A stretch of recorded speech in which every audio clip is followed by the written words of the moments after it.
ইউক্রেনের রাজধানী কিয়েভে রবিবার ভোরে ব্যাপক ক্ষেপণাস্ত্র ও ড্রোন হামলা চালিয়েছে রাশিয়া। এই ভয়াবহ হামলায় একজন নিহত এবং নারী শিশু সহ 23 জন আহত হয়েছেন। রুশ হামলায় রাজধানীর কয়েকটি আবাসিক ভবন ও শিক্ষা প্রতিষ্ঠান মারাত্মকভাবে ক্ষতিগ্রস্ত হয়েছে বলে জানিয়েছে স্থানীয় প্রশাসন। অন্যদিকে ইউক্রেনের সামরিক বাহিনীর হামলায় রাশিয়ার রাসায়নিক ও তেল ক্ষেত্র ক্ষতিগ্রস্ত হয়েছে। সৃষ্টি ঘটকের রিপোর্ট।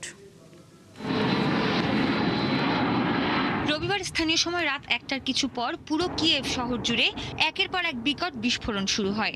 এক রাতেই অন্তত 40 দফা হামলা চালানো হয় শহরটিতে। এতে একজন নিহত এবং বেশ কয়েকজন আহত হন। ক্ষতিগ্রস্ত হয় অনেক আবাসিক ভবন ও শিক্ষা প্রতিষ্ঠান।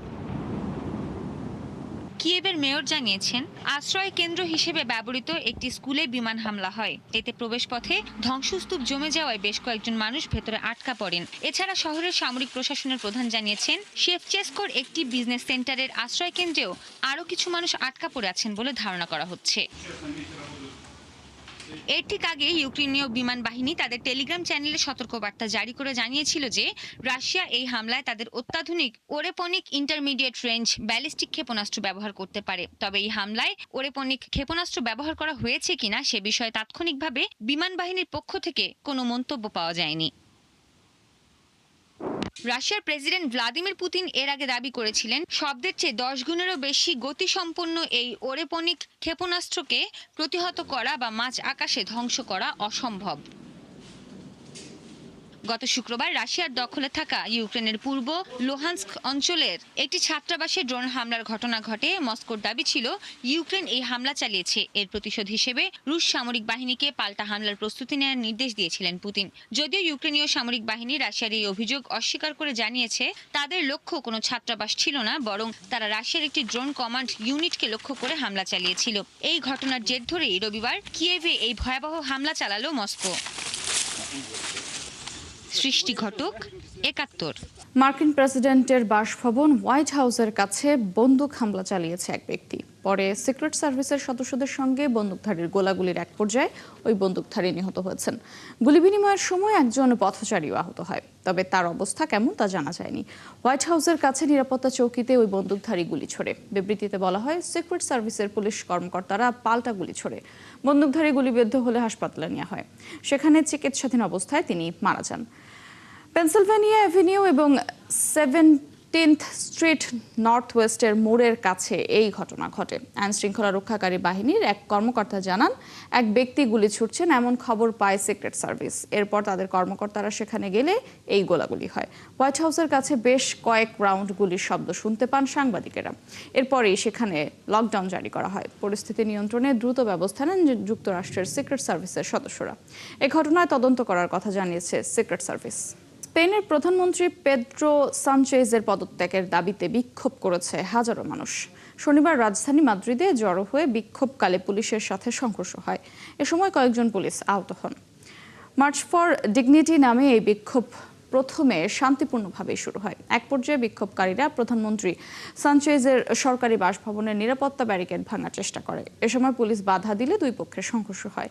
স্পেনের রাজনৈতিক অঙ্গনে এই উত্তেজনা শুরু গত মঙ্গলবার থেকে। সাবেক মন্ত্রী হোসে লুইস রদ্রিগেজের বিরুদ্ধে অবৈধ প্রভাব খাটানো, অর্থ পাচার চক্র পরিচালনার অভিযোগে তদন্ত শুরুর নির্দেশ দেয় দেশটির একটি আদালত। তিনি প্রধানমন্ত্রী সানচেজের অত্যন্ত ঘনিষ্ঠ মিত্র হিসেবেই পরিচিত। এরপর থেকেই বর্তমান সরকারের ওপর নতুন করে চাপ সৃষ্টি হয়েছে। যুদ্ধ বন্ধে ইরানের সঙ্গে চুক্তি প্রায় চূড়ান্ত হয়ে গেছে বলে দাবি করেছেন মার্কিন প্রেসিডেন্ট ডোনাল্ড ট্রাম্প। তার দাবি, চুক্তির ব্যাপারে অল্প সময়ের মধ্যে ঘোষণা দেওয়া হবে। সম্ভাব্য এই চুক্তির আওতায় খুলে দেওয়া হতে পারে গুরুত্বপূর্ণ হরমুজ প্রণালী, শিথিল হতে পারে ইরানের ওপর মার্কিন নিষেধাজ্ঞাও। যদিও এই বিষয়ে এখনো কিছুই জানায়নি ইরান। অরিসুল ইসলামের প্রতিবেদনে বিস্তারিত। মধ্যপ্রাচ্যের উত্তেজনার মধ্যেই নতুন কূটনৈতিক অগ্রগতির ইঙ্গিত দিলেন মার্কিন প্রেসিডেন্ট ডোনাল্ড ট্রাম্প। তার দাবি, ইরান যুক্তরাষ্ট্র যুদ্ধবিরতি চুক্তি এখন প্রায় শেষ পর্যায়ে। চূড়ান্ত আলোচনা শেষে খুব শিগগিরই এই ঘোষণা আসতে পারে বলে দাবি করেন তিনি। ট্রাম্প বলেন, সম্ভাব্য এই চুক্তির আওতায় আবারও উন্মুক্ত করে দেওয়া হবে হরমুজ প্রণালী। মার্কিন সংবাদ মাধ্যম এক্সিওস জানিয়েছে, চুক্তির অংশ হিসেবে ইরান ভবিষ্যতে পারমাণবিক অস্ত্র তৈরি না করার প্রতিশ্রুতি দিতে পারে। তবে এ বিষয়ে এখনো কিছু জানায়নি ইরান। এদিকে খুব শিগগিরই ইরান ও যুক্তরাষ্ট্রের পরবর্তী দফার বৈঠক আয়োজনের আশা করছেন পাকিস্তানের প্রধানমন্ত্রী শেহবাজ শরীফ। দেশটির সেনাপ্রধান আসিম মনির ইরান সফরের পর কূটনৈতিক অগ্রগতির ইঙ্গিত পাওয়া গেছে বলেও জানিয়েছে ইসলামাবাদ। তবে পরিস্থিতিকে ভিন্নভাবে দেখছেন ইসরায়েলের সাবেক নিরাপত্তা প্রধান জিওরা আইল্যান্ড। তার দাবি, সাম্প্রতিক সংঘাতে কৌশলগতভাবে জয়ী হয়েছে ইরানি।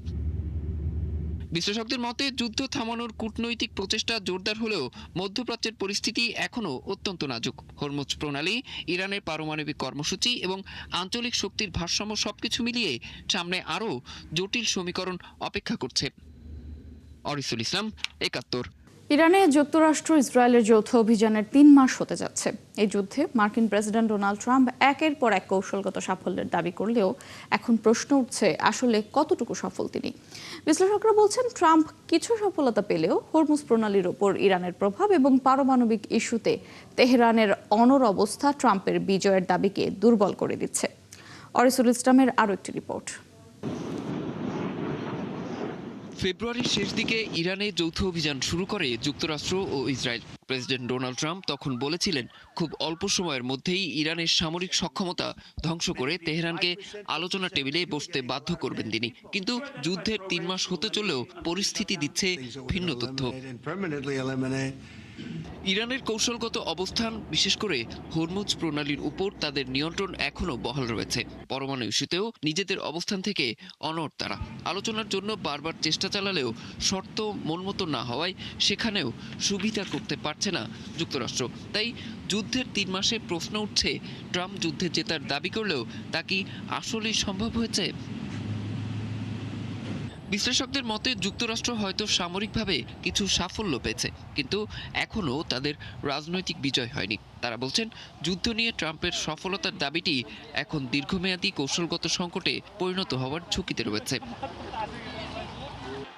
নিজ দেশেও সংকটে ট্রাম্প। যুদ্ধের প্রভাবে যুক্তরাষ্ট্রে জ্বালানির দাম বৃদ্ধি, কমে যাওয়া জনপ্রিয়তা এবং সামনে মধ্যবর্তী নির্বাচন, সব মিলিয়েই ট্রাম্পের ওপর চাপ বাড়ছে। নিজ পার্টির কাছেও জনপ্রিয়তা হারাতে বসেছেন তিনি।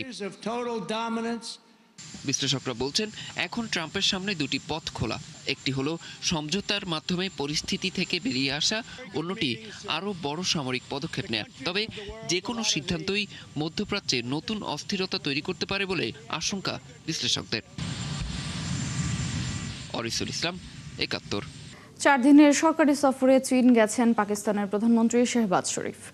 শনিবার দেশটির হাংঝৌ জিয়াওশান আন্তর্জাতিক বিমানবন্দরে পৌঁছান তিনি। এ সময় তাকে স্বাগত জানান ঝেইজিয়াং প্রদেশের ভাইস গভর্নর জু ওয়েংগুং। হাংঝৌতে কমিউনিস্ট পার্টি অফ চায়নার ঝেইজিয়াং প্রাদেশিক কমিটির সেক্রেটারি ওয়াং হাওয়ের সঙ্গে বৈঠক করেছেন পাকিস্তানের প্রধানমন্ত্রী। বৈঠকের পর দুটি সহযোগিতা চুক্তি স্বাক্ষরিত হয়। এর মধ্যে চীনের ঝেইজিয়াং প্রদেশ ও পাকিস্তানের পাঞ্জাব প্রদেশের মধ্যে সিস্টার প্রভিন্স সম্পর্ক স্থাপনে একটি সমঝোতা স্মারক রয়েছে। বিবৃতিতে বলা হয়েছে এই সমঝোতা স্মারকের উদ্দেশ্য হল বাণিজ্য, বিনিয়োগ, কৃষি, শিক্ষা, সংস্কৃতি, পর্যটন এবং দুই দেশের জনগণের মধ্যে পারস্পরিক যোগাযোগ ও সহযোগিতা বাড়ানো। এবছর হজে ইন্দোনেশীয় হাজিদের কোরবানির পশুর মাংস যাবে নিপীড়িত ফিলিস্তিনিদের কাছে। ইন্দোনেশিয়ার হজ ও উমরা মন্ত্রণালয়ের উপমন্ত্রী দাহনিল আনজার সিমান জুনাতাক এই তথ্য জানিয়েছেন। তিনি বলেছেন হজের সময় কোরবানি করা পশুর মাংস ফিলিস্তিনিদের কাছে পৌঁছে দিতে সৌদি সরকারের সঙ্গে চুক্তি হয়েছে ইন্দোনেশিয়ার। হজের মাংসের ব্যবস্থাপনার দায়িত্বে আছে সৌদির আদাহি প্রজেক্ট।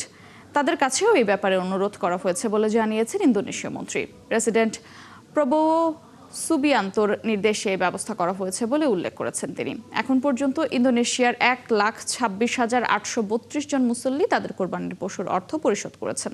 ভারতের উত্তরাঞ্চলের উত্তরাখণ্ডের তেহরি গারওয়াল জেলায় বনাঞ্চলে আগুন লেগেছে। এরই মধ্যে আগুন ছড়িয়ে পড়তে শুরু করেছে আশেপাশের এলাকায়। বনের কয়েক হেক্টর এলাকা জুড়ে এরই মধ্যে আগুন ছড়িয়ে পড়েছে। হুমকিতে পড়েছে বনের পাশে থাকা আবাসিক এলাকাগুলো। বাড়িঘর ছেড়ে যাবার প্রস্তুতি নিতে শুরু করেছেন এলাকাবাসী। বন বিভাগ জানিয়েছে আগুন নিয়ন্ত্রণে কাজ শুরু করেছে ফায়ার সার্ভিস। একই সাথে চলছে লোকজনকে সরিয়ে নেওয়ার কাজও। অতিরিক্ত তাপমাত্রার কারণে কয়েক বছর ধরে দাবানলের কবলে পড়ছে ভারত। মূলত মার্চ মাসের মধ্যভাগ থেকে শুরু করে জুন মাস পর্যন্ত এই অবস্থা চলে। তৃণমূল কংগ্রেসের সদর কার্যালয়ে তৃণমূল ভবন খালি করার নির্দেশ দিয়েছে ভবনটির মালিক। কলকাতার এপি ক্যানাল সাউথ রোডের এই ভবনটি আগামী 2 মাসের মধ্যে খালি করার আলটিমেটাম দিয়েছে বাড়িটির মালিক। 2022 সালে তপসিয়ার পুরনো দলীয় সদর দপ্তর সংস্কারের জন্য সেখান থেকে সরিয়ে এই ভবনে তৃণমূলের কেন্দ্রীয় কার্যালয় আনা হয়েছিল। প্রথমে 2 বছরের জন্য ভাড়ার চুক্তি হলেও পরে তা আরও 2 বছর বাড়ানো হয়।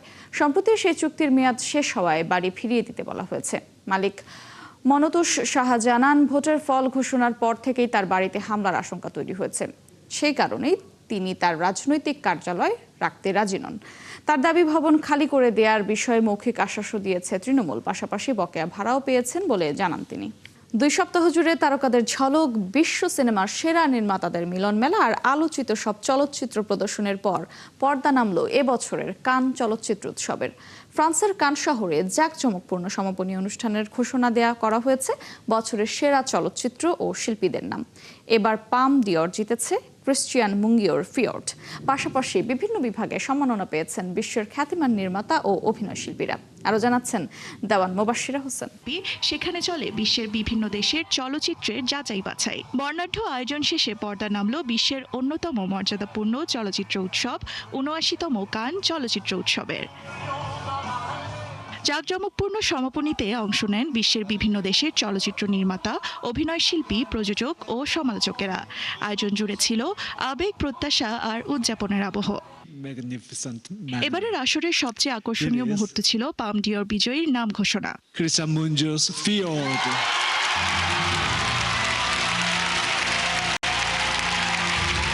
সর্বোচ্চ সম্মাননা জিতেছেন রোমানিয়ান পরিচালক ক্রিস্টিয়ান মুঙ্গিও পরিচালিত চলচ্চিত্র ফিওর্ড। আধুনিক সমাজের সংকট, ভণ্ডামি ও সহনশীলতার প্রশ্নকে রাজনৈতিক রূপকে তুলে ধরায় চলচ্চিত্রটি বিশেষ প্রশংসা কুড়িয়েছে। আমার মনে হয় এখন সমাজ অনেক বিভক্ত হয়ে গেছে। সবাই খুব বেশি কঠিনভাবে চিন্তা করে। এই সিনেমাটি সেই মানসিকতার বিরুদ্ধে। এটা মানুষকে একে অপরকে সহ্য করা, আপন করে নেওয়া আর একে অপরের অনুভূতি বোঝার কথা বলে। আমরা এসব ভালো ভালো কথা অনেক বলি, কিন্তু বাস্তবে এগুলো আরো বেশি মেনে চলা দরকার।